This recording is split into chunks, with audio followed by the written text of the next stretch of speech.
సీత ఆచూకీ హనుమంతుడు తెలుసుకుని చెప్పిన తర్వాత రాముడు మరియు అతని వానర సైన్యం రావణుడితో యుద్ధానికి సిద్ధమవుతున్నారు.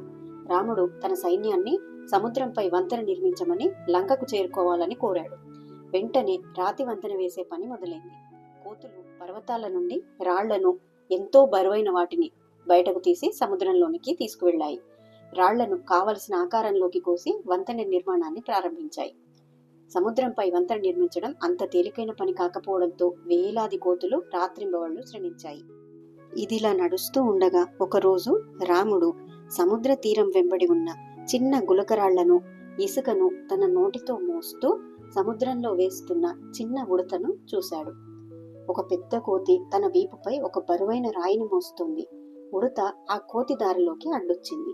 కోతి ఉడత మీద కాలు వేయబోతూ వెనక్కి అడుగు వేసి ఉడత వైపు చూసి, "నువ్వు చాలా చిన్న జీవివి, ఇక్కడేం చేస్తున్నావు?" అని అరిచింది. ఆ చిన్న ఉడత ఆ పెద్ద కోతిని చూసి, "క్షమించు సోదరా, నా వల్ల నువ్వు పడిపోబోయావు. నా ప్రభువైన రాముడికి వంతెన నిర్మించడంలో నేను సహాయం చేస్తున్నాను. అతని కోసం నేను కష్టపడి పనిచేస్తున్నాను" అని చెప్పింది. ఇది విన్న కోతులన్నీ పగలబడి నవ్వాయి. కోతులన్నీ ఉడతను ఎగతాళి చేయడం మొదలుపెట్టాయి. ఇంత నవ్వించే కథ తామెప్పుడూ వినలేదని ఆట పట్టించాయి. అప్పుడు ఉడత వివరిస్తుంది, "నేను పర్వతాలను లేదా రాళ్లను మోయలేను. దేవుడు నాకు కొంచెం బలాన్ని మాత్రమే ఇచ్చాడు.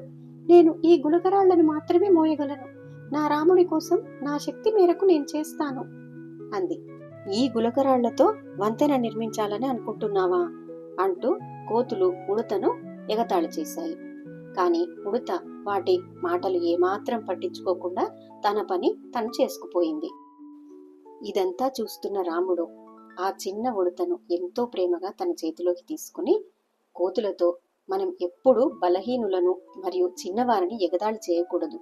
మనం ఏ పనిని సాధించినా ప్రేమ ముఖ్యం. అది బలం లేదా మనం చేసే పని మీద ఆధారపడి ఉండదు. మీరు పెద్ద పెద్ద రాళ్లతో వంతెన నిర్మిస్తున్నారు కదా, వాటి మధ్య ఉండే చిన్న ఖాళీలు ఈ ఉడత తీసుకొచ్చిన ఇసుక రేణువులతో నిండిపోతాయని మీరు గమనించారా? దీని కారణంగానే కదా నిర్మాణంపై ఉన్న పెద్ద రాళ్లు బలంగా మారతాయి." ఇది విన్న వానరులందరూ సిగ్గుపడి తలలొంచుకున్నారు. రాముడు ఉడత చేసిన సహాయానికి కృతజ్ఞతలు తెలుపుతూ ఉడత వీపును సున్నితంగా తట్టాడు. దాంతో రాముడి వేళ్లు ఉడతను తాకిన చోట 3 రేఖలు ఏర్పడ్డాయి. ఇప్పటికీ ఉడత ఒంటి మీద ఉండే 3 రేఖలు అవే అని చెప్తారు.